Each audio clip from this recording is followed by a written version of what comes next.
Start. महोदय, यहाँ यह भी कहना चाहूँगा कि स्थिरता का अर्थ गलती से जड़ता नहीं समझ लिया जाना चाहिए। सुधारों के मूल में यह बात समझनी होती है कि परिवर्तन आवश्यक है। भारत में स्वतंत्रता प्राप्ति के बाद से हम जिन आर्थिक नीतियों पर चले, उनसे हम विकास के एक ऐसे सोपान पर पहुंच गए हैं जिससे 2001 तक हमारा काम अच्छी तरह चलता रहा। इससे पहले भी परिवर्तन की आवश्यकता अनुभव की गई थी और 80 के दशक के अंत में परिवर्तन शुरू भी किए गए थे। 1990-91 के संकट से तो इस प्रक्रिया में तेजी आ गई। अपनी पिछली नीति से हमें जो सफलताएं मिली थी, ये सुधार उसी पर आधारित थे। यदि हम 1991 में नियमनों को दूर कर सके और उदारीकरण को जारी कर सके, तो इसका कारण यह था कि प्रधानमंत्री के बुद्धिमत्तापूर्ण मार्गदर्शन में स्वतंत्रता प्राप्ति के बाद से हमारी अर्थव्यवस्था के विभिन्न क्षेत्रों ने प्रगति करके एक आंतरिक शक्ति प्राप्त कर ली थी। उनका घोषणा पत्र पार्टी का 1991 का घोषणा पत्र अपनी इस बात का स्पष्ट और बिल्कुल सही द्योतक है कि क्या आने वाला है। कृषि में अपनी प्रगति के फलस्वरूप हम आत्मनिर्भर हो गए थे। हमारे उद्योग इतने मजबूत बन गए थे कि बाहर के विदेशी संपर्क को वे झेल सके।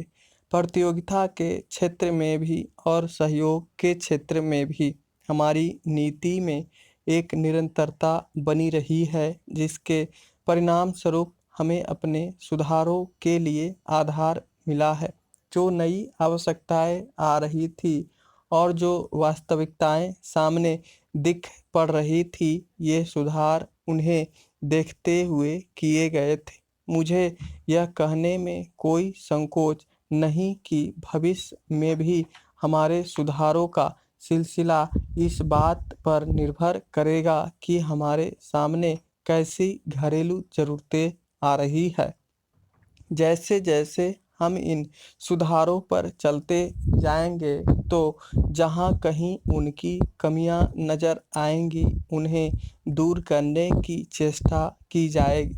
मैं सुधारों को बेहतर बनाने के लिए दिए गए सभी सुझावों का स्वागत करूंगा, चाहे वे आप सबसे मिले, चाहे मेरे साथी राजनीतिक नेताओं से, चाहे व्यवसाय विशेषज्ञों से मिले, चाहे जनता से। और यह सब हमारी सुधारों की नीति के अनुरूप होगा और वास्तव में तो यह उस नीति को मजबूत बनाएगा। कभी उस नीति को परिशुद्ध करने पर जोर देकर और कभी उसमें मानव हित पर ध्यान देकर, और ये दोनों पहले दिन से ही हमारी नीति का एक भाग थे। इस संबंध में मैं हाल में उस वाद विवाद की चर्चा करना चाहूँगा जिसमें सुधारों की आलोचना की गई है।